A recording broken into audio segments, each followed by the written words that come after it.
நல்லூர் கோவில். நாங்கள் நல்லூர் கோவில் நிற்கிறோம்னு சொன்னால் இன்றைக்கு வந்து செல்லப்பா சுவாமிகள் குரு பூசை. செல்லப்பா சுவாமிகள் குரு பூசை. அந்த செல்லப்பா சுவாமிகள் இந்த நல்லூர் தேரடி தான் இருந்ததாக நிறையா புத்தகங்கள் இருக்குது. அதை வந்து அவருடைய கதையிலையும் பார்க்கலாம், ஜோகர் சுவாமின்ற கதையிலையும் பார்க்கலாம். ஜோகர் சுவாமின்ற கதையில் என்ன நடக்குன்னு சொல்லி சொன்னால், இந்த தேரடியில் தான் ஜோகர் சுவாமி அங்கே இருந்து கிளிநொச்சியில் வேலை செய்கிற காலப்பகுதியில் இருந்து ஸ்டோர் கீப்பராக இருந்த காலப்பகுதியிலேருந்து அங்கே இருந்து நடந்து வந்து இந்த நல்லூர் தேரடியில் இருக்கிற இந்த இந்த இந்த இடத்துல இருக்கிற ஜோகர் சுவாமியை செல்லப்பா சுவாமியை வந்து வணங்குவதாக சொல்லப்படுகின்றது.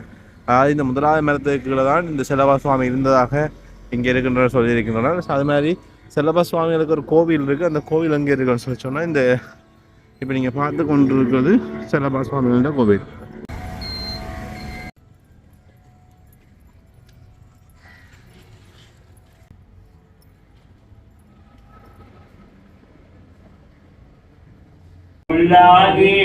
கூடாய் புழுவாய் மரமாகி பல்விருகமாகி பறவையாய் பாம்பாகி கல்லாய் மணி. ஜோகர் சுவாமிகள், மார்க்கண்டு சுவாமிகள், சந்த சுவாமிகள் இவர்களுடைய திருவுருவங்கள் எல்லாம் இங்கே இருக்கனாரணம் ஐயாவினுடைய திருவுருவப்படம். இந்த யாழ்ப்பாணத்து சித்தர் பாரம்பரியத்தின் கடைசி வரை வாழ்ந்த பெரியார்கள் எல்லோருடைய திருவடி கமலங்களையும் பிரார்த்தித்து வழிபாடாற்றி இந்த நிகழ்வை ஏற்பாடு செய்திருக்கின்ற சைவ சமய பேரவையினுடைய தலைவர், செயலாளர் உள்ளிட்ட பெரியோர்களே, சிவனைய செல்வர்களே, எல்லோருக்கும் வணக்கத்தை கூறிக்கொண்டுவதிலே பெருமகிழ்ச்சி அடைகின்றேன். இன்றைய தினம் கைதடி மார்க்கண்டு சுவாமிகளுடைய சச்சரிதத்தை செந்தமிழ் நடையிலே ஆக்கி ஒரு நன்னூலாக ஆவணப்படுத்தி இருக்கின்ற ஒரு நல்ல நிகழ்விலே கலந்து கொள்வதையிட்டு அடியேன் பெருமகிழ்ச்சி அடைகின்றேன். இந்த உலகியல் சம்சார பேதங்களினால அலக்களிக்கப்பெற்று நிலை தடமாறி உண்மையான வழி எதுவென்று அறியாமல் மக்களாக அலைந்து கொண்டிருக்கின்ற பொழுது கைலாயத்திலே சிவபெருமானுடைய பக்கத்திலே இருக்கின்ற முத்த ஆன்மாக்கள், இந்த முத்தர்களில் சாலோகம், சாமீபம், சாரூபம் என்ற முத்தி நிலைகளை பதமுத்தி என்று சொல்லுவார். இந்த பதமுத்தி அடைந்து சுவாமிக்கு பக்கத்திலே இருக்கின்ற முத்தான்மாக்களில் பரமேஸ்வரன் சில பேரை பிடித்து பூலோகத்துக்கு அனுப்புவார். தேகி காலேச சதானேச ரூபாணி சம்பிரபத்தியதே என்று வேதம் சொல்லும். தேவை ஏற்படுகின்ற பொழுது பூலோகவாசிகள் சன்மார்க்கம் எதுவென்று தெரியாமல், உண்மை நெறி எதுவென்று தெரியாமல் தவித்து கொண்டிருக்கிற பொழுது, சமயமாக இருக்கின்ற சைவ சமயத்துக்கு பழுது ஏற்படுகின்ற பொழுது நல்வழி காட்டுவதற்காக பரமேஸ்வரன் சில பேரை காலத்துக்கு காலம் அனுப்பி கொண்டிருப்பார். அவ்வாறு அனுப்ப பெற்றவர்களில் ஒருவர்தான் நமது செல்லப்பா சுவாமிகள். செல்லப்பா சுவாமி எந்த குரு பாரம்பரியத்திலே வந்தவர் என்ற ரகசியம் யாருக்கும் இன்னும் வெளிச்சமாகவில்லை. அவர் கடை சுவாமிகளினுடைய சீடர் என்று ஒரு சாரார் சொல்லுவார்.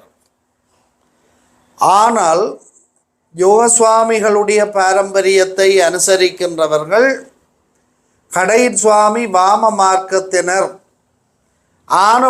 ஆனால் செல்லப்பெறோ யோக சுவாமிகளோ அதிலே இருந்து விலகி அவர்கள் ஒழுங்கான சைவ மார்க்கத்திலே ஒழுகியவர்கள் என்றபடியினால் இந்த கருத்தை மறுத்து உரைப்பார்கள். அப்படி ஒரு நிலை உண்டு. யோகர் சுவாமி கூட செல்லப்பா சுவாமியினுடைய பெரும் பேராற்றலை அவருடைய தவத்தினுடைய உச்சநிலையை வியந்து பேசியது உண்டு. அடிக்கடி சொல்லுவாராம், கடையரும் தோற்று போனார், செல்லப்பர் தான்டா உண்மையான கட்டிக்காரர் என்று அடிக்கடி ஜோகர் சொல்லுவார். தன்னுடைய சீடர்களுக்கு மத்தியிலே பேசுகின்ற பொழுது அடிக்கடி சொல்லுவாராம், செல்லத்துறை சுவாமி வாய் இனிக்க இனிக்க இந்த சம்பவங்களை சொல்ல கேட்டிருக்கின்றோம். கடையர் தோற்று போனார். என்னென்றால் அவர் சித்து விளையாட்டுகளை காட்டி தான் ஒரு சித்தர், எல்லாம் வல்ல சித்தர் என்று காட்ட வேண்டும் என்ற நினைப்பு அவருக்கு இருந்திருக்கிறது. ஆனால் செல்லப்பர் தான் பெரிய கட்டிக்காரர். ஏனென்றால் செல்லப்பர் ஒரு நாள் இல்லை, 2 நாள் இல்லை, 1 வருஷம் இல்லை, 2 வருஷம் இல்லை, சுமார் 40 ஆண்டுகள் இந்த நல்லூர் திருவீதியில் கட ஊர்களில் இருக்கிற வைரவர் கோயில், காளி கோயில், முனியப்பர் கோயில் இல்லை, அங்கே ஒரு 2 சனங்கள் வரும். திருவிழா என்றால் ஒரு 10-15 பேர் கூடுவார்கள். ஆனால் நல்லூர் யாழ்ப்பாணத்து ஈழத்து சைவ சமயங்களுக்கு அடையாளமாக இருக்கின்ற இடம், பல லட்சக்கணக்கான அடியார்கள் கூடுகின்ற இடம். இந்த திருவீதியில் ஒரு நாளைக்கு நாங்கள் நாடகம் நடிக்கிறேன்றால் எத்தனையோ நாள் அதுக்கு ரிஹர்சல் பார்க்க வேண்டும், பயிற்சி எடுக்க வேண்டும். அதில் கூட மேடையில் தோற்று போய் விடுவார்கள். மாணவர்களோடு பழகின எங்களுக்கு நல்ல அனுபவங்கள் இருக்கின்றன. ஆனால் 40 வருஷம் இத்தனை லட்சக்கணக்கான அடியார்கள் கூடுகின்ற தெருவில் முழு விசரனாக நடித்து போட்டார் செல்லப்பர். இது அவருடைய பெரும் பேராற்றல். இது யாரால முடியும் என்று யோகர் அடிக்கடி சொல்லுவார். இவ்வளவு பேர் கூடுகின்ற இடத்திலே 40 வருஷம் இரவும் பகலும் இவருடைய உண்மை நிலை எதுவென்று அறியாமல் எல்லாரும் விசரன் என்று பேச, ஓம் நான் விசரன் தான் ஆண்டு படு மோசமான தமிழில் எல்லாரையும் இந்த உலகம் மாயைகளை கடந்து உழலுது என்றவர்களுக்கு எல்லாம் பேச்சு. அவர்களை ஒட்டி கொண்டிருந்த பழிபாவங்கள் எல்லாம் விலகி போகட்டும் என்று ஒரு பேச்சு. ஒருவனை பாதகனை கண்டால் ஒரு பேச்சு. ஏன்? அவனுடைய பாவம் விலகி போகட்டும். ஒரு நோயாளியை கண்டால் ஒரு பேச்சு. ஒரு பாவம் செய்தவன் வந்து மண்டியிட்டால் அவனுக்கு பேச்சு. தூசணத்தில் பேசுவார். அவனை அந்த பாவம் எல்லாம் விலகி போகும். 1-2 நல்ல ஆத்மாக்கள்லாம் செல்லப்பருடைய உண்மையை உணர்ந்து நின்றார். அதிலே ஒருவர் இந்த வளவிலே நித்திய நிரந்தரமாக வாழ்ந்தவர்கள். இன்னொருவர் கொழும்புத்துறை விதானியார். இந்த கொழும்புத்துறை விதானியாருக்கு ஒரு ஆசை. என்ன ஆசை என்றால், செல்லப்பர் மிக அழுக்கு துணியை அணிஞ்சு கொண்டு திரிகிறார், மாதக்கணமாக குளிக்க இல்லை, இவர் பாவம், இவருக்கு நல்ல எண்ணெய் முழுக்காட்ட வேண்டும், நல்ல புதிய வஸ்திரம் கட்ட வேண்டும், அதை பார்த்து ரசிக்க வேண்டும் என்று கொழும்புத்துறை விதானியாருக்கு ஆசை. அவர் ஒரு புது வேட்டியும் வாங்கி வைத்து கொண்டு மாத கணக்காக காவல் இருக்கிறார். எப்போ செல்லப்பர் இதால் வருவர், இவரை பிடிச்சு கட்டி வச்சு குளிக்க வாக்குறது. அப்படி காத்து கொண்டிருந்தவர் ஒரு நாள், செல்லப்பருக்கு இது தெரியாமல் இல்லை, அவர் விளையாடல் பார்க்கின்றார். ஓடி மீள்க என ஆடல் பார்த்திருக்கிறது என்று சித்தாந்தத்தில் சொல்லுவார்கள். சரி, நீ போக மட்டும் போய் திரும்பி வருவேதானே என்று சொல்லி சுவாமி எங்களை கயிறை நுவச்சி விட்டுட்டு பார்த்து கொண்டிருக்கிறவர் தானே. செல்லப்பர் இன்றைக்கு அவனுடைய ஆசைக்கு தான் விருந்து வைக்க வேண்டும் என்று அந்த கொழம்புத்துறை பக்கமாக போகிறார். விதானியார் இன்றைக்கு தான் நல்ல சாட்டண்டு பிடிச்சு செல்லப்பர் பேச செல்லப்பருக்கு இது நாடகம். அவர் பேசண்டு பேசுவார்.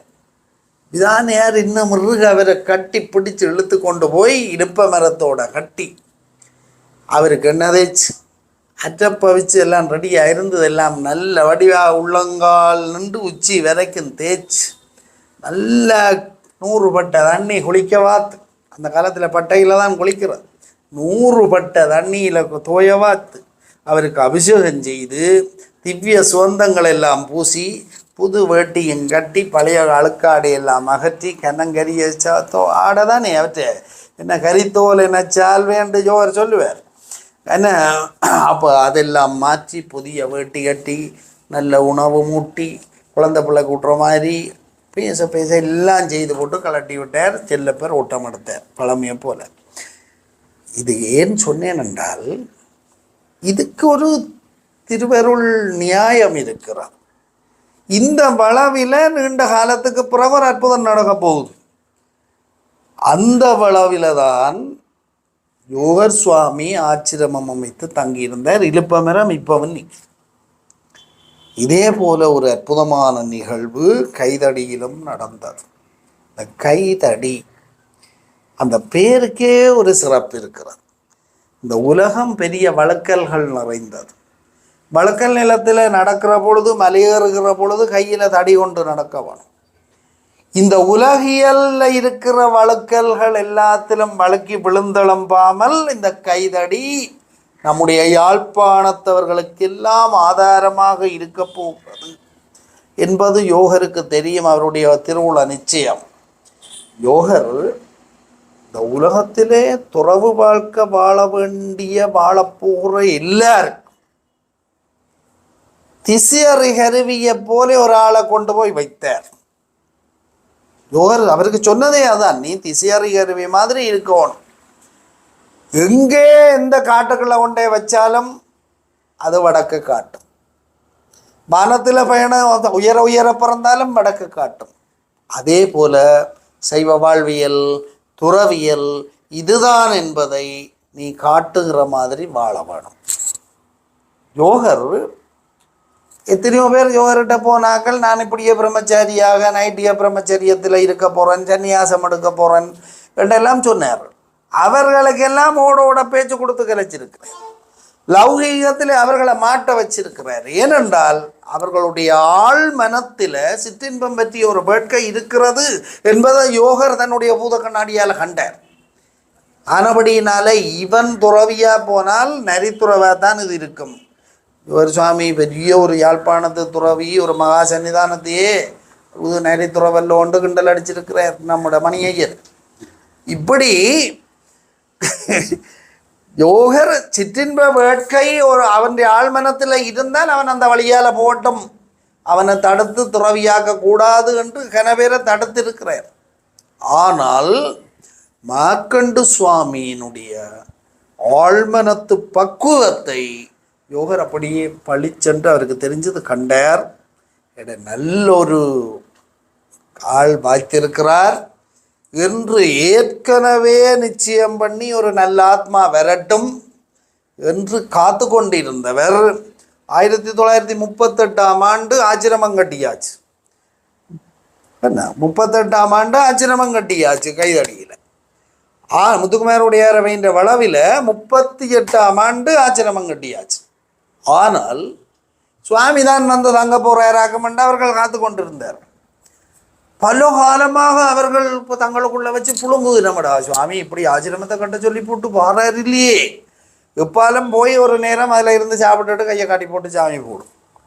அப்போ அந்த வீட்டில் இருக்கிற அம்மா, ஐயா, பிள்ளைகள் எல்லாருக்கும் பெரிய தவிப்பு. இது சும்மா கிடக்குது. 1950ஆம் ஆண்டு மார்கழி மாதம் 25ஆம் தேதி சுவாமி சொன்னார், போய் துப்புரவாக்குங்கோ, பெரிய ஆச்சிரமத்தை சுத்தம் பண்ணுங்கோ. அப்பவும் இவர்கள் நினைத்தார்கள் சுவாமி வந்து இருக்க போகுது. சுவாமி 29ஆம் தேதி டிசம்பர் 29, 50ஆம் ஆண்டு டிசம்பர் 29ஆம் தேதி பின்னேரம் போல எல்லாம் தட்டு முட்டுகளோட ஒரு கட்டில், ஒரு சாக்கு கட்டில், ஒரு சமைக்கிறதுக்கு ஒரு மண்ணெண்ணெய் குக்கர், ஒரு லாம்பு, ஒரு சின்ன மேசை, அது இதுகளோட போய் இறங்கிச்சு. அப்பவும் இவர்கள் நினைத்தார்கள் சுவாமியை நீஞ்சலான்னு இருக்க போகிறார். சொன்னார், இவரை கவனமாக பார்த்து பழம் கொண்டு சுவாமி திரும்பி பாராமல் போட்டு. மார்க்கண்டு சுவாமியை பற்றி இதில் பத்தின சுருக்கமாக சொல்ல போனால், ஒரு துறவு வாழ்வு வாழப்போகிறவர், ஒரு சமய வாழ்வு வாழப்போகிறவர் எப்படி வாழ்ந்தால் நல்ல கதை உண்டாகும் என்பது. இதிலையும் சிக்கனமாக இருக்க வேண்டும். முதலாவது, சமய வாழ்வு வாழ நினைக்கின்றவர் சிக்கனமாக முதல் வாழ பழகி கொள்ள வேண்டும். சுத்தமாக வாழ பழகி கொள்ள வேண்டும். அனாவசியமாக எதுவும் பேசக்கூடாது, கருத்து சொல்ல போகக்கூடாது. சாட்சியாக இருந்து நடக்கிறதுகளை பார்த்து கொண்டு இருக்க வேண்டாம். இது யோகர் பயிற்றுவித்த நெறி. முதலாவது புத்தகம் கூட, இந்த புத்தகம் சேர்க்கிறது கூட ஒரு பித்து, அது கூட ஒரு பெற்று தான். இப்போ ஐயா பிரஸில் நிறைய புத்தகங்களை அடித்து போட்டு எனக்கு ஒரு 100 புத்தகத்தை தாரேன், நான் கொடுக்க மாட்டேன் நேருக்கு. எனக்கு அந்த ஆன்மார்த்தமாக நான் பழகுகின்ற என்னுடைய மாணவர்களுக்கு வந்தால் எழுதி பஞ்ச பேர் எழுதி போட்டு தான் கொடுக்குறேன். இந்த புத்தகம் அனுப்பின வேறு பின்னாலே அனுப்பித்தான் எனக்கு எழுதி தான் அனுப்பி இருக்கிறேன். இது சிவகுருநாதன் பரிசு. நான் இந்த புத்தகத்தை லேசில் கைவிட மாட்டேன். ஏன், இது எனக்கு ஜீவிய காலம் வரைக்கும் இது தேவையென்று எனக்கு தெரியும், இது எனக்கு வழிகாட்டும். அப்போ நான் இதில் பற்று வைக்கிறேன். புத்தகங்கள் கூட நாங்கள் அளவுக்கு அதிகமாக அதில் பற்று வைக்கக்கூடாது. சுவாமியின் மார்க்கண்டு சுவாமியின் அறையில் என்ன இருந்தான்னு பார்த்தால் தேவார திருவாசகங்கள், அதை விட சில மகான்களுடைய சரிதங்கள் புத்தகங்கள். நான் நினைக்கிறேன் ஜோற்ற நற்சிந்தனை கட்டாயம் இருந்திருக்கும், வேற மீதம் மகான்களுடைய சரிதங்கள் இருந்திருக்கும், வேறு ஒன்றும் இருக்கேன், அது தேவையும் இல்லை. ஆனால் நமக்கு லௌகீகத்துக்கு படிக்கிறார்கள், நாங்கள் சர்டிஃபிகேட்டுக்கு படிக்கிறார்கள், ப்ரமோஷனுக்கு படிக்கிறார்கள். நாங்கள் என்னத்துக்கு படிக்கிறோம்? ப்ரமோஷனுக்கு தான் படிக்கிறோம். எங்களுக்கு கலாநிதி முடித்தா இன்னொரு கலாநிதி எடுக்கணும், இன்னொரு கலாநிதி எடுக்கணும். அங்கே இந்தியாவில் அவன் 10-14 கலாநிதி எடுத்துருக்கிறான், நான் ஒன்றோட தானே இருக்கிறேன்னு நாங்கள் அப்படி இல்லை நினைக்கிறோம். அது வாழுறதில்லை, அது எங்களை முத்திக்கரைக்கு கொண்டு போயும் விட போகிறதில்லை. படித்தது போதும், வாழ வேண்டியது தான். திருமுறை பாராயணங்கள், இதுகள் புராணங்கள், இப்படித்தான் அவர்களுடைய பாராயணங்கள் படிப்புகள் எல்லாம் இருந்திருக்கிறது. இன்றைக்கும் சிவண்ட நிலையத்தில் சிலத்துறை சுவாமியின் ரூம் ஒன்று இருக்குது, அதுக்குள்ளே அவற்ற படம், ரமணற்ற படம், சுவாமியின் படம் எல்லாம் இருக்குது.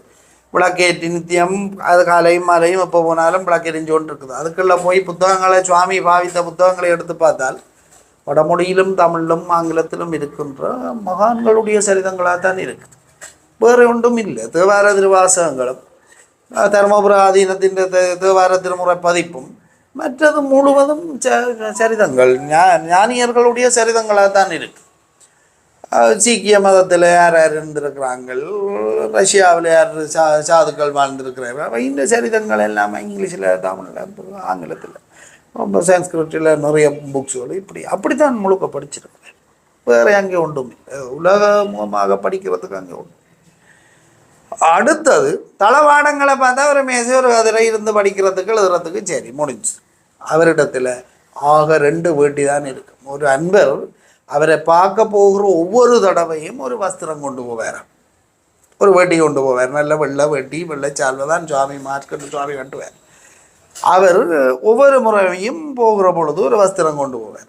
ஒரு முறை சுவாமி அவருக்கே அவர் கொண்டு வந்த சால்வை எடுத்து போர்த்தி நல்ல இதை போட்டு வாங்க அனுப்பிவிட்டார். ஏனென்றால் 2 வேட்டி சால்வை இருக்கு, 2 வேட்டி சால்வை இருக்கு.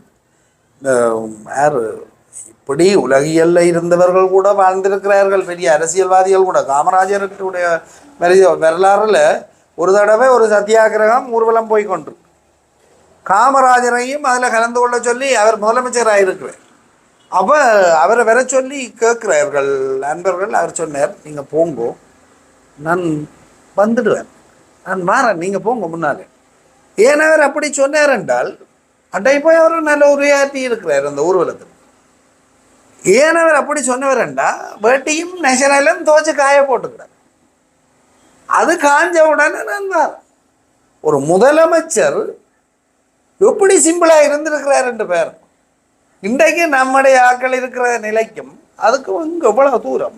அவர்கள் எவ்வளவு பெரிய துறவிகளாக வாழ்ந்திருக்கிறார்கள், தனிப்பட்ட வாழ்க்கையில் பெற்றும் துறவிகளாக வாழ்ந்திருக்கிறார். இப்படி அவருடைய மார்க்கண்டு சுவாமியின் உணவு சிக்கனத்தை பற்றி பார்த்தால், ஒரு சோறு ஒரு கரை. பண்டிதமணியப்பாவும் அதே மாதிரி தான் பிற்காலத்தில் வாழ்ந்தவர். 2 குடுவை தான் இருக்கும், ஒன்றில் பொங்கல் இருக்கும், ஒன்றில் கறி. என்ன சமைச்ச நீங்கள் சாப்பிட சொல்லி கேட்க யாரோ சொன்னார்கள், கறி இருக்குது, குழம்பு இருக்குது, கூட்டு இருக்குன்னு சொன்னாராம் பண்டிதமணி.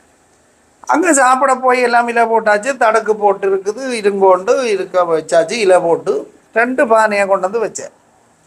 அப்போ மாணவர்கள் நான், என்ன ஐயா நீங்கள் கரை கூட்டு குழம்பு எல்லாம் இருக்கின்ற இடையே மேலால் கிள்ளினா குழம்பு வரும், நடுவில் கிள்ளை கறி வரும். அடியில் அகப்பையை விட்டுக்கலைன்னா கூட்டு விரம் தானேடா அமௌண்ட்டும் இருக்குன்னு சொன்னேன். இப்படி இந்த நாவுக்கு அடிமையாகாமல், ஆடை ஆபரணங்களுக்கு அடிமையாகாமல், சன சஞ்சாரங்களுக்குள்ள சனமரல் சாத்திரமரலுக்குள்ளே அகப்படாமல், சில பேர் ஜோர் இதுதான் அவருக்கு சொன்னவர், சனமருள் சாத்திரமருள். சனங்கள் கூடுற இடத்துல போனால் கட்டாயம் அதுக்குள்ள ஒரு மயக்கம் பெறும். மயக்கம்ன்றது உலகியல் ஆசாபாசங்கள். அடுத்தது சாத்திரமருள். இந்த சித்தாந்தம் வேதாந்தம் படிக்கிறதுனால முத்தி அடைகிறார், படிக்கிறதால முத்தி அடைகிறார். அது ஒரு நாளும் இப்போ சித்தாந்த சாத்திரங்களில் சிவஞான போதத்தில் பிரமாணம், லக்கணம், அதுக்கு பிறகு சாதனையியல், பயனியல், 12 சூத்திரங்களில் பின்னால் உள்ள விஷயம்தான் முக்கியமாக. அநேகமாக இப்போ பல்கலைக்கழகத்தில் சைவ சித்தாந்தம் எம்ஏ பிஎஸ்சி எல்லாம் படிக்கிறாங்க. அதில் ஒரு பிரயோஜனம், அது சோதனை எழுதலாம், ப்ரமோஷன் வரும், தொழில் பார்க்குற வரைக்கும் ஏதோ கோட்டை போட்டு கொண்டு தெரியலாம், அவ்வளோ. அதால் முத்தி கிடையாது, அதனால் முத்தி இல்லை. சர்டிஃபிகேட்டுக்கு முத்தி அங்கே போய்களை சர்டிஃபிகேட்டை கொண்டு வாண்டோர் இருக்கு. இது இஞ்சதான் சர்டிஃபிகேட். அப்படினால சாதனையியல், பயனியல், நாங்கள் எங்களால் முடிந்த அளவுக்கு சாதனை செய்ய வேண்டும். சாதனை என்பது காட்டுக்கு ஓடுறது, கண்ணை மூடிக்கொண்டு இருக்கிறது, காய் உருட்டுறது மட்டும் இல்லை சாதனை. சாதாரணமாக நாங்கள் செய்கின்ற ஒவ்வொரு காரியங்களையும் ஈஸ்வர அர்ப்பணமாக செய்கிறது. இப்போ இந்த மண்டபம் மூத்தியாக இருந்தால் இதை கூட்டுறது, இது துடைக்க வேணுமெண்டா இதை மோ பண்ணி போட்டு போகிறது. இப்படி நாங்கள் எதுவும் செய்யலாம். சுவாமி நியமமாக உண்ட செய்து வந்தார். அதான் மார்க்கண்ட சுவாமியின் சரிதத்தில் இருந்து நாங்கள் படிக்க வேண்டிய விஷயம். இங்கே இருக்கிற எல்லாருமே சாதகர்கள் தான். இதில் கடுமையான ஈடுபாடு உள்ளவர்கள்லாம் நீங்கள் எல்லாரும், வேற வழியாக்கள் ஒருத்தரும் இல்லை. இந்த சாதனை என்பது இப்போ ஒரு நோன்பாளன், ஒரு விரதி எப்படி வாழ வேணும் என்றால் டெய்லி செய்ய ஒரு காரியத்தை ஒழுங்காக செய்யணும். அதிகாலையில் நித்திர விட்டு எழும்புறது, விபூதியை தொட்டு சிவசிவாண்டு பூசிக்கொள்வது, பிறகு அவர் தன்னுடைய காலக்கடமைகளை முடிப்பார், வீட்டை சுத்தம் பண்ணுவார், அந்த சூழலை சுத்தம் பண்ணுவார். மற்றது டெய்லி நடைப்பயிற்சி. டெய்லி சுவாமி கைதடியில் போகாத குச்சொழுங்குகளே இல்லை. சாதி சமயம் எல்லா வகையான பிரச்சனைகளும் அந்த சூழலில் இருக்குது.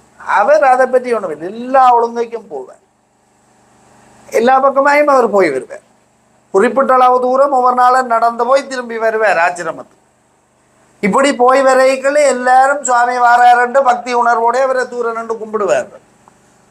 சிவக்கோலம் விபூதி பூசுறது நமக்காக மட்டுமில்லை, நமக்கு மட்டும் இல்லை. சில ஞானிக்கு அது தேவையில்லை. இப்போ சிலப்பா சுவாமி விபூதி பூசே, அவருக்கு அது தேவையும் இல்லை. அது எங்களை போல ஆக்களுக்கு சாதனை செய்யறதுக்கான படிகள்ல ஒன்று. அப்ப சுவாமி மார்க்கண்ட சுவாமி நெத்தின விபூதி பூசி இருக்கு, பூசிக்கொண்டு தெருவால போய் வருவார். அவர் போய் வந்ததில் ஒன்று அவருக்கு நடைப்பயிற்சியாயும் இருந்திருக்கலாம், நடைப்பயிற்சியே தியானமாயும் இருக்கலாம். தனியாக தியானம் ஒரு இடத்துல இருந்து என்ன பத்மாசனம் போட்டுக்கொண்டோ இல்லாட்டி ஏதாவது ஒரு ஆசனத்தில் இருந்துதான் செய்யணுமென்று இல்லை. இப்போ சீக்கிய ஞானிகளுடைய வரலாறை எடுத்து படித்தால் அவர்கள் காலையில் நடந்து போவார். கைலாய யாத்திரையின் போது பார்த்தால் அங்கே இந்த சீன ஞானிகள் அவர்கள் கைலாயத்தில் நடந்தது இருக்கிறார். பனிப்பாறைகளில் அருவிகள் எல்லாம் குறுக்க அப்படி மிக பயங்கரமான பாதைகள். கைதடியில தான் கல்லும் முள்ளும் நிறைந்த பாதை என்றையும் கிடைக்கும். அதிலும் பார்க்க இவ்வளவோ பயங்கரமான பாதைகளில் சீன ஞானிகள் அவர்கள் நடக்கிறார், ஒன்றும் பேசுறதில்லை. அவர்கள் என்னவோ நினைச்சு கொண்டு நடக்கிறார். சிலதுரசாமி நல்லூர் கோவனாலும் பின்னேரத்தில் வந்து போவார், முந்தி சோழனில் நிற்கல. அதை பார்த்தவர்களுக்கு தெரியும் அவர் ஒரு தியான நிலையில தான் போய் கொண்டிருக்கிறாருன்றா தெரியும். அவர் நிலத்தை பார்த்து நடக்கிறார். சிலதுரசாமி நல்லூருக்கு பின்னேரம் வந்துட்டு போவீங்களே, அவர் நிலத்தை பார்த்து நடக்கிறீங்களே. ஆனால் ஒரு கல்லிலும் தடக்கப்பட்டவர் விழுந்ததும் அவர்களுடைய பார்வை மேல் நோக்கியதாகத்தான் இருக்கு. நான் நினைக்கிறேன் மார்க்கண்ட சுவாமியை நான் பார்க்க இல்லை. அவர்களுடைய யாத்திரை அப்படித்தான் இருந்திருக்கும், டெய்லி நடைப்பயிற்சி அப்படித்தான் இருந்திருக்கும். அது அது கூட அவருக்கு ஒரு தியான பயிற்சியா இருந்திருக்கும், தியானமா இருந்தது. நடந்து அப்படி தியானிச்சு கொண்டு போவது அது ஒரு தியானம். அதுக்கு பிறகு அவர் வந்து சமையல் செய்வார். ரெண்டு சமையல் தான், ஒரு சாதம் ஒரு கறி. அதுக்கு பிறகு நீராடுவார், தியானம் செய்வார், வேறு திருவாசகங்களை பாடுவார், மாலையில் மக்களோடு பாடுவார், பாரவர்களுக்கு தேத்தண்ணி ஊற்றி கொடுக்குறது பாருங்க. அது கூட அந்த சேவை அதை அவர் தவறாமல் செய்திருக்கிறார். அவருடைய ஆச்சிரமத்துக்கு போன யாரும் தேத்தண்ணி குடிக்காமல் வந்தது. அப்போ தன்னிடம் மாற பக்தர்களை உபசரித்திருக்கிறார், ஒரு தாய் போல கவனிச்சிருக்கிறார். அப்போ சாதனை என்பது தனியாக எங்களை போல வட்டி, நல்ல சால்வை, கலர் சால்வை, பட்டு சால்வை, நல்ல வெள்ளை வட்டி சால்வை, ருத்ராட்சம் நிறைய என்ன அப்படியெல்லாம் போட்டு அது அதல்ல சாதனை. அது கோலம் வேணும். ஏனென்றால் கோலம் ஏன் வேணும் என்றால் சுவாமி நேற்று நிறைய விபூதி பூசி கொண்டு போனது ஏனென்றால் தூரத்தில் நின்று பார்க்கிறவனுக்கு விபூதியிலே ஒரு பற்று வருது. அப்போ அவனுக்கு ஒரு அருட்டுணர்வு ஏற்படுத்து. அதுக்கு கட்டாயம் வேணும் கோலம். ஒரு ஆதீன சன்னிதானம் வருகுதுன்னு சொன்னால் எங்களுக்கு ஒரு பயபக்தி வருகுது. சைவம் நாவலருடைய கோலம் எப்படி இருக்கும் என்றால் மெய்வந்தியையும் நீற்றொழியில் வியனுருத்திராட்சம் மினுமினுக்க. இதுவே சைவ நிலை என்னும் எங்களேறு நாவலர் உள்ள தமிழில் சொல்லப்படும். சைவம் இதாண்டா நாவலரை பெயர் இதுதான் செய்யும். இதுவே சைவம், இதாண்டா சைவம் என்று சொல்லி அவற்ற காலத்தில் சைவம் எதாண்டு தெரியாமல் தேடிக்கொண்டு இருக்கிறாங்க போதும். சைவம் என்றா இதுதான். இந்த பேர் மெய்வந்தியையும் நீற்றொழி வியனுருத்திராட்சம் மினுமினுக்குது. கௌரி சங்கம் பரந்தார் திரிபுண்டர பொலிவும் பயனார் கௌரி சங்கமுடன் குழந்தை திருவொளிர மேவி ஒருகை விரச்சுட்டி அதுவே ஆணவ நிலை என்று சொன்னவர் மெய்கண்டார். நாவலர் இதுவே சைவ நிலை என்றார் என்று சொல்லி மெய்கண்டாரோடு ஒப்பிட்டு நாவலரை பாடுவார். நாவலர் பிள்ளைத்தவர். அப்போ மார்க்கண்டு சுவாமி ஒரு தவநெறியில செல்கின்றவர், செல்ல விரும்புபவர் எப்படி வாழ வேண்டும் என்பதை தன்னுடைய வாழ்க்கையாலே நமக்கு வாழ்ந்து காட்டியவர். திசையறை கருவி போல 2 யுவர் சுவாமி இட்ட கட்டளையை சிரமேற்கொண்டு கடைசி வரைக்கும் செய்து காட்டியவர். அனாவசியமாக பேசாதவர். சில வேளை அவருடைய ஆச்சிரமத்துக்கு போறவர் ஒற்று பேச்சும் அவரோட பேசாமலே யோர டைம் அந்த நிலையில் குழம்புத்துறையில இருந்திருக்கிறது. குழம்புத்துறையிலே ஏதாவது மனச்சுமைகளோட போனவர்களுக்கு யோர் ஒன்றுமே சொல்லாமல் சிவபுராணத்தை திரும்ப திரும்ப படிக்க சொல்லி விட்டிருக்கிறார். இவருடைய தகப்பனார் அதில் ஒருவர் சிற்றம்பலவாத்தியார் சொன்னவர் திரும்ப திரும்ப படிக்க சொல்லி சிவபுராணத்தையே அங்கே வந்திருந்தவர்களுக்கு கதைக்க சந்தர்ப்பமே கொடுக்காமல் சிவபுராணத்தையே தான் படித்தாராம். வந்திருந்தவன் அழுத்து போய் உழம்பி போனான். சுவாமி ஏதோ சாத்திரம் சொல்லதாக்கும், அவர்கிட்ட சாத்திரம் கேட்கலாம்னு தான் வந்தவன். அவனுக்கு ஒரு பேச்சேச்சு ஒன்றும் இல்லை. சிற்றம்பலவாத்தியாரை திரும்ப திரும்ப சிவபுராணத்தை படிக்க சொல்லி கையை காட்டி கொண்டிருந்தது சுவாமி. அப்போ எவ்வளோ நேரம் இருக்கிறது, வந்தவன் உழம்பி போட்டான். அப்போ களைய வேண்டியவற்றை களைந்தார்கள், பக்குவ ஆன்மாக்களை உள்ளுக்கு எடுத்தார்கள், பலம்படுத்தினார்கள், வளர்த்தார்கள். அவர்கள் ஒரு இடத்துல இருந்து பயன்பெற வேண்டியவர்களுக்கெல்லாம் பயன் கிடைத்தது. நற்பயன் மேற்கு நோக்கி சந்தசுவாமி போனார். அப்போ சந்தசுவாமியை பக்குவப்படுத்தி இவனை வளர்க்குறதுன்ற பொறுப்பட்டு அவர்கிட்டயே கொடுத்து விட்டார். பிறகு அவரை பெட்டிகளோக்கு போய் திரும்பவும் கடைசி காலத்தில் வந்து சுவாமிக்கு சேவை செய்கிற பாக்கியம் சந்தசுவாமிக்கு கிடைத்தது. அவர் இங்கிலாந்துக்கு போய் கனவுல தான் சொல்றார் நீ போன். சந்தசுவாமி போட்டார். போய் 4வது நாள் சுவாமி சமாதியாகிறார். அப்போ வேகங்கெடுத்து ஆண்டு அவர்களை வளப்படுத்தி அவையிடத்தில் இருந்து களைய வேண்டிய எல்லாவற்றையும் களைந்து அவரை ஒப்பற்ற ஞானிகளாக உயர்த்தி வைத்த ஒரு பெரு யோகர் மார்க்கண்டரை பக்குவப்படுத்தினார். மார்க்கண்டர் சந்தசுவாமியை பக்குவப்படுத்தி எடுத்தார். இப்படி ஒரு பரம்பரை சார் சொன்ன மாதிரி, ஐயா சொன்ன மாதிரி நரிக்கட்டி சாமி, இதை விட பாரதியின் குரு யாழ்ப்பாணத்து சுவாமி, வியாபாரி மூல வீரபத்ர கோயில் சூழல்ல இருக்கிற ஆச்சிரமம், அந்த சமாதி பாரதி இந்த குரு யாழ்ப்பாணத்தான்னு சொல்றேன், யாழ்ப்பாணத்து சுவாமியை பற்றி சொல்றேன். அப்ப இதற்கும் முன்னரும் ஞானியர் பரம்பரை இங்க இருந்திருக்கிறது, இல்லாமல் இல்லை. அதனுடைய தோற்றுவாய் எங்கே என்று யார் அறிவார்? குழந்தவேர் சுவாமியும் குரு பரம்பரையும் என்று குழந்தவேர் சுவாமியில இருந்துதான் கந்தையா பண்டிதர் எழுதுறேன். அதுக்கு முன்னமும் இருக்குந்தானே, அது யார் அறிவார்? அதே போல செல்லப்பா சுவாமியின் குரு யாருன்னு யாருக்கும் தெரியாது. திருப்பெருந்துறையில குருந்தமரன்களில வந்து மணிவாசகருக்கு உபதேசம் பண்ணின என்ன ஆத்மநாத சுவாமியை போல நல்லூர் தேரடியில செல்லப்பருக்கு நெல்லை குருநாதன் தான் வந்து உபதேசம் பண்ணி போட்டான். நள்ளிரலில் அவன் யாரும் அறியாத மோனத்திலே அவரை இருத்தி போட்டான். நல்லூரான் தான் செல்லப்பருக்கு குரு.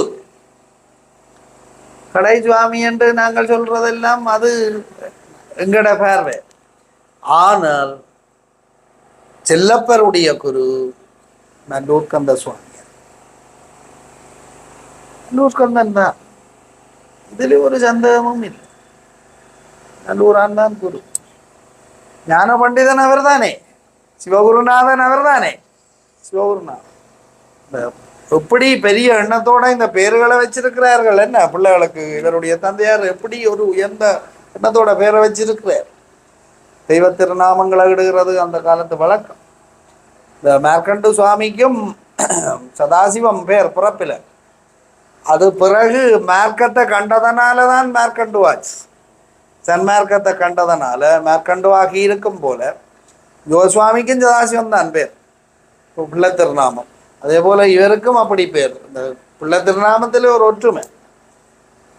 யோசுவாமிகளிடத்துல உபதேசம் பெற்றவர்களில் உன்னதமான பேர்வழி மார்க்கண்டு சுவாமி, இவரை போன்று இன்னும் பலர் உலர். எங்களை தெரியும். இந்த புத்தகம் உண்மையாகவே மார்க்கண்டு சுவாமிகளுடைய சச்சரிதத்தை, இது சாதாரணமான ஒரு வரலாற்று நூல் என்று இதுகளை நாங்கள் சொல்லக்கூடாது. இப்போ புத்தகங்களை வீடுகளில் அடுக்கி வைக்கிறதுல கூட ஒரு முறை. நாவலர் நூல்களை அடுக்கி வைத்த முறையை பற்றி அவருடைய மாணவ பரம்பரையில சொல்லுவார்கள். அவர் திருமுறைகளை ஒரு அடுக்கில வச்சிருப்பார். ஆக மேலே அவற்றை அலமாரியில அதான் இருக்கு. திருமுறைகள், புற சாத்திரங்கள், புராணங்கள், பிறகுதான் மற்ற எங்களுடைய தமிழ் இலக்கியங்கள், இலக்கணங்கள். இந்த மாதிரியாக ஒவ்வொரு படிப்படியாக இதை படித்த பிறகு இது, இதை படித்த பிறகு இது, இதுக்கு பிறகு இது, இதுக்கு பிறகு ஆக மேல உயர்ந்து நிற்பவை. இதே போல இப்பை போன்ற நூல்கள், பஜோவ சுவாமியின் வாழ்க்கையும் வழிகாட்டுதலும் சிலத்துரசுவாமி எழுதியிருக்கிறார். இப்படியான நூல்கள் வந்து ரமண மகரிஷியின் வரலாறுகள், கணபதி, ராமகிருஷ்ண பரமஹம்சருடைய வரலாற்றை பிரிவு, தெய்வத்தின் குரல், இந்த மாதிரியான நூல்கள் அது ஒரு தனியாக அடுக்கி அவற்றுக்கு ஒவ்வொன்றாலும் பூ போட்டு கும்பிடுகிறது. அவை பூசனைக்குரிய நூல்கள். இந்த புத்தகங்கள் எல்லாம் பூசைக்குரிய புத்தகங்கள். இந்த புத்தகத்தின் வழியாகத்தான் எங்களுக்கு சுவாமியை பார்க்கிறோம். இது எங்களுக்கு சுவாமியை காட்டு. ஆனபடியினால் இது பூசனைக்குரியது. இது எங்களுக்கு ஒரு குரு மாதிரி. இவற்றுக்கெல்லாம் ஒவ்வொரு நாளும் பூ போட்டு கும்பிடுவது அது ஒரு பெரிய பேற்றை எங்களுக்கு கொடுக்கும். எங்களை உரிய இடத்துக்கு கொண்டு போய் விடும் இந்த புத்தகங்கள். ஆனபடியினால் இது ஒரு சாதாரண வரலாறு என்று இதை சொல்ல மனம் எனக்கு உருப்பட இல்லை. இது ஒரு நல்ல திவ்ய நற்சரிதம். இது ஒரு திவ்ய சரிதம். மணிவாசகருடைய வரலாற்றை பாடிய திருவாதபுரடிகள் புராணத்தினுடைய நிறைவிலே திவ்ய நற்சரிதம் படித்தோர் கேட்டோர் வாலி என்று கடவுள் மாமுனிவர் சொல்லுவர். ஆனபடியினால் அதே போன்று இந்த திவ்ய நற்சரிதத்தை நாங்கள் வாங்கி எங்களுடைய பூசை அறையிலே அதற்குரிய சிறப்போடு பட்டு விரித்து அதற்கு மேலே கவனமாக வைத்து பூச்சொரிந்து நாளும் தூபதீபம் காட்டி வழிபாடாற்றினால் இது எங்களை உரிய இடத்துக்கு கொண்டு போய் சேர்க்கும். இதற்கு வாய்ப்பளித்த உங்கள் எல்லோருக்கும் நன்றி சொல்லி, நான் இதற்கு மேலே இதை பற்றி நிறைய சொல்லலாம். நான் அடியோடு அந்தமாக நேற்று ராத்திரி படித்தேன். படிக்கிற பொழுது பல தடவைகள் மயற்கூச்செறிந்தன. நான் தழுதழுத்த கண்ணீர் சொட்டியது. இந்த உண்மையாக யோக சுவாமியும் மார்க்கண்ட சுவாமியும் இருந்து பேசுகின்ற மாதிரியான காட்சிகள் எங்களுக்கு அடிக்கடி இதை படிக்கின்ற பொழுது வரும். அவர்களுடைய திருமுக தரிசனம் கிட்டும். அவர்களுடைய அனுபவத்தில் ஒரு மயிரிழையாவது எமக்கம் கிட்டும். இதை படித்தால் அவர்கள் பெற்ற ஞான அனுபவத்தில் ஒரு மயிரளவாவது ஒரு ஒரு தெள்ளு இருக்கின்ற இடமளவாவது எங்களுடைய மனத்தில் இடம் கொள்ளும். ஆனபடியினால் இது மகா பாக்கியசாலிகள். இந்த புத்தகத்தை தொகுத்து வெளியிட்டிருக்கிறவர்கள் பெரிய பாக்கியசாலிகள். இதில் கட்டுரைகளை வரைந்திருக்கின்ற எல்லாருமே மார்க்கண்ட சுவாமியை நேரே கண்டு தரிசித்து பலன் பெற்ற பாக்கியசாலிகள். ஆனபடியினால் இதை தொகுத்து வெளியிட்ட உங்களுக்கு என்னுடைய சிறந்தாழ்ந்த நன்றியறிதலை வணக்கத்தை தெரிவித்து இதிலே கலந்து கொள்கின்ற எல்லாருக்கும் சுவாமியினுடைய திருவருளும் குருவருளும் கிடைக்க வேண்டுமாக பிரார்த்தித்து அமைகின்றேன். வணக்கம்.